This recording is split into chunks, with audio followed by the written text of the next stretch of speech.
Temaşevanên qedirbilind gotinekî mezin heye pir afû bikin dibêjin kûçik wezîfa xwe dikin. Wezîfa kûçika çi ewtandin e. Musa aleyhisselam digere ji bona teblîğê diçe gundekî kûçikê gundên pêşiya wî dikin nakin kûçik nayên derbas. Dibêje gelê heywana, gelê mexlûqê Xwedê.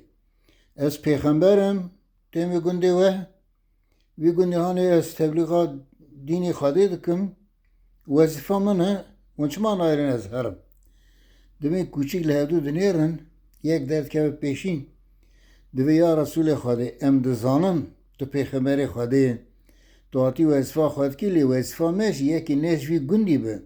Dema hat gund gere em biewtinê heta xweyê me pê hese xweyê me were ew ê misafirê bibe here. Qusura me nene em ê biewtin te navê xweyê me pê hesin werin te bigirin bibin herin em jî wezîfa xwe dikin. Niha wezîfa me em rastiyê bêjin, em gotina Xwedê bêjin, em gotina Hezretî Muhammed aleyhisselatu vesselam bêjin, em terefdarê mezlûma bin, nevin terefdarê zalima, ji bona milletvekîltiyê, ji bona belediye reîsiya, ji bona meqamekî dinê em li derê zaliman neewtin.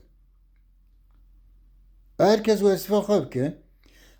Waxtê ku em wa dibêjin jî hinekî wî arz dibin, îja hêrs dibin, îja dixeyidin, îja îthama me bi tişta dikin, îja diewtin me sibê heta nêvarê heyra.